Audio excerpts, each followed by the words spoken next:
నీట్లో మంచి ర్యాంక్ రాని విద్యార్థులకు బెస్ట్ ఆప్షన్ సిఎస్ఈఎంఏ కోర్సులు అడ్మిషన్స్ జరుగుతున్నవి. నమస్తే, వెల్కమ్ టు సుమన్ టీవీ. ప్రస్తుతం మనతో పాటు ఉన్నారు ఆ mother, entrepreneur, gynaecologist, philanthropist and author doctor Shilpi Reddy గారు. మేడంతో మాట్లాడదాం. నమస్తే మ్యామ్. నమస్కారం మ్యామ్, ఆల్కహాల్ తీసుకున్నాక రొమాన్స్ చేయడం అనేది ఎంతవరకు కరెక్ట్ అంటారు? సో బేసిక్గా ఆల్కహాల్ అనేది ఒక ఇన్హిబిటర్. నవ్వుతూ తాగే వాళ్ళు నవ్వుతూ ఉంటారు, ఏడుస్తూ తాగే వాళ్ళు ఏడుస్తూ ఉంటారు. సో మన బాడీలో హార్మోన్స్ ఏవైతే కరెక్ట్గా వెళ్ళాలో ఆ హార్మోన్స్ని కొంచెం ఇంబ్యాలెన్స్ చేస్తుంది ఆల్కహాల్.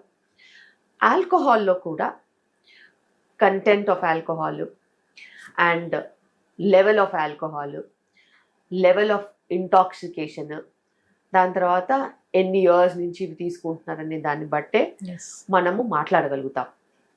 బేసిక్గా ఆల్కహాల్కి వచ్చేసరికి పర్సనల్ చాయిసెస్ కొన్ని ఉంటాయి.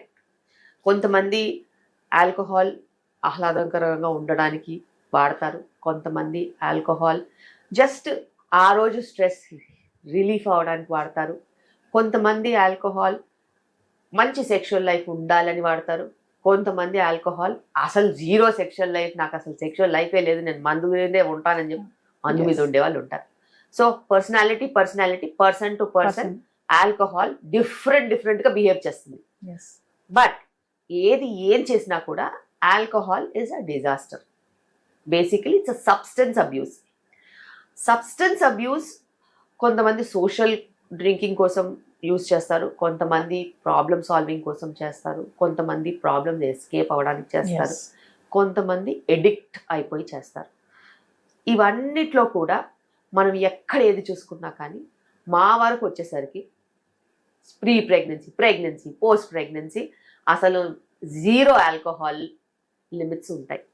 So and when you are planning pregnancy, definitely you should be off alcohol whatsoever it is, and alcohol is not allowed.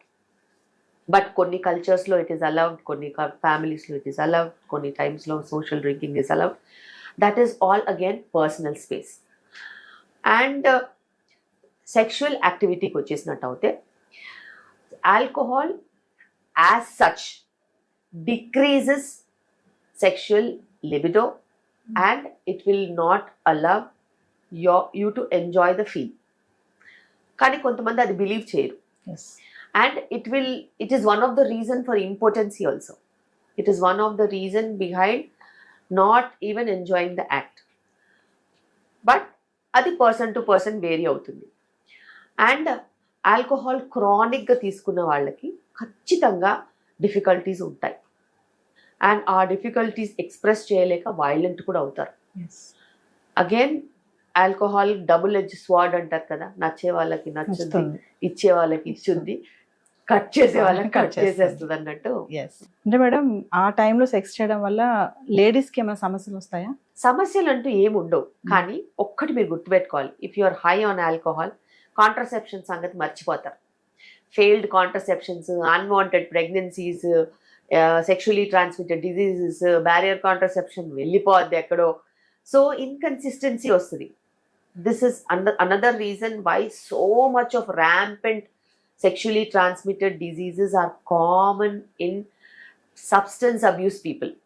Whether it is alcohol or drugs or anything for that matter. అంటే ఓవరాల్గా ఏం చెప్తారు madam, alcohol తీసుకొని sex చేస్తే వచ్చే problems ఏంటి? చాలా మంది మరి వైఫ్ అండ్ హస్బెండ్ ఇద్దరు కలిసి తీసుకొని కూడా దాంట్లో పార్టిసిపేట్ చేస్తారు కదా. అందుకే నేను చెప్పాను, there is a social angle to it, there is an emotional angle to it, and there is a ethical angle to it. Ethical, always no. Social angle, it's your personal choice.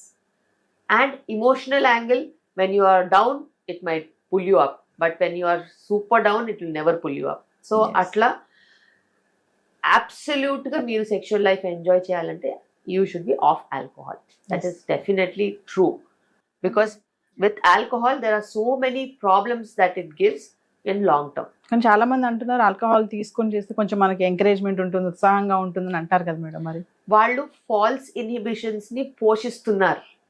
నువ్వు as a person లేని power alcohol ఎక్కడి నుంచి తీసుకొస్తుందండి? It might lower your inhibitions తప్పితే it is not a power giver. అందులో 7 calories per gram వస్తుంది తప్పితే అందులో అడిషనల్ గా వచ్చేది ఏం లేదు. మేడం ప్రెగ్నెంట్ ఉన్నప్పుడు ఏ మంత్ వరకు సెక్స్ చేయొచ్చు అంటారు? సో ప్రెగ్నెన్సీలో నేనైతే చాలా స్ట్రిక్ట్ రూల్స్ పెడతాను. Sexual activity is never to be stopped per say for every లో రిస్క్ ఉమెన్. ప్రెగ్నెన్సీలో హై రిస్క్ ఉంటుంది, లో రిస్క్ ఉంటుంది. లో రిస్క్ వాళ్ళకి అసలు సెక్షువల్ యాక్టివిటీ మీద ఎటువంటి ఇన్హిబిషన్స్ కానీ రూల్స్ కానీ మేము పెట్టం. They can have their normal sexual activity and it is not contraindicated. Now again మనకి హై రిస్క్ సిచ్యువేషన్స్ ఉంటాయి. ప్లసంటా కిందికి ఉండి, సర్విక్స్ షార్ట్గా ఉండి, స్టిచ్ వేసి, ట్విన్ ప్రెగ్నెన్సీ ఉండి, సర్విక్స్లో ఇన్ఫెక్షన్స్ ఉండి, వెజైనల్లో ఇన్ఫెక్షన్స్ ఉండి, రికరెంట్ యూరిన్ ఇన్ఫెక్షన్స్ ఉండి, ఇట్లా చెప్పుకుంటూ పోతే పెద్ద లిస్టే ఉంటుంది. అలాంటి సిచ్యువేషన్స్లో ఎటువంటి పరిస్థితుల్లో కూడాను సెక్షువల్ యాక్టివిటీ అనేది ఇది ఎక్కువ చేస్తుంది, ప్రాబ్లమ్ని ఇంక్రీజ్ చేస్తుంది. సో వాళ్ళకి మేము ఖచ్చితంగా చెప్తాం, సెక్షువల్ యాక్టివిటీ నుంచి, ట్రావెలింగ్ నుంచి, లిఫ్టింగ్ హెవీ వెయిట్స్ నుంచి మీరు దూరంగా ఉండాలి, స్ట్రీనస్ యాక్టివిటీస్ ఏమి చేయొద్దు అని. సో ఆ లిస్ట్లో సెక్షువల్ యాక్టివిటీ కూడా వస్తుంది. ఇప్పుడు చాలా మంది 9th month వరకు కూడా సెక్స్ లో పాల్గొచ్చని కొంతమంది అంటున్నారు, దానికి మీరేం చెప్తారు? డెఫినెట్గా. సో ఇంటర్కోర్స్ అనేది, సెక్షువల్ యాక్టివిటీ అనేది it's a pleasurable condition and మీ వైఫ్ మీకు ఇంకా ఎక్కువ అందంగా కనిపించవచ్చు, ప్రేమ ఎక్కువ ఉండొచ్చు. So you need not stop any kind of sexual activity when you are pregnant. ఆ టైంలో ఏమంటారు, కోరికలు అనేవి ఎక్కువ ఉంటాయి మేడం ప్రెగ్నెన్సీ టైంలో? 2 రకాలుగా ఉంటాయి ఉమెన్కి. కొంతమందికి కోరికలు ఎక్కువ ఉంటాయి, కొంతమందికి అసలు ముట్టుకుంటే చిరాకు అన్నంత కోపం కూడా ఉంటుంది. సో హై మూడ్ స్వింగ్స్ ఉన్న ప్రెగ్నెన్సీలో women will have her own choices. So that defines what has happen. అంటే ప్రెగ్నెన్సీ టైంలో సెక్స్ చేయడం వల్ల సమస్యలు అంటే బేసిక్ సమస్యలు, వెజనల్ ఇన్ఫెక్షన్స్, యూరిన్ ఇన్ఫెక్షన్స్ వచ్చే ఛాన్సెస్ ఉంటాయి. అంతకు మించి అప్పుడప్పుడు ఏదైనా ప్రెషర్ వచ్చి ఇబ్బంది అయ్యి పెయిన్ లాగా ఎక్కువ అనిపించేసేసి ఎమర్జెన్సీలో కూడా వస్తూ ఉంటారు. సర్విక్స్ హై బ్లడ్ సప్లై ఉంటుంది కాబట్టి కొంచెం స్పాటింగ్ కూడా కొంతమందికి ఉండే ఛాన్సెస్ ఉంటాయి, కొంతమందికి బ్లీడింగ్ ఉండే ఛాన్సెస్ వస్తాయి. సో అది మనం వాళ్ళని చెకప్ చేసి దాన్ని బట్టి చెప్తాం. ఫెటల్కి ఏమి ప్రాబ్లం ఉండదా మేడం? అసలు బేబీకి అసలు ఏ ప్రాబ్లము ఉండదు. అంటే మీ దగ్గరకు వచ్చే పేషెంట్సే కానీ ఇట్లాంటివి ఏమైనా అడుగుతారా మేడం? అంటే మేడం మేము ఏ నెల వరకు సెక్స్ చేయొచ్చు? ఖచ్చితంగా.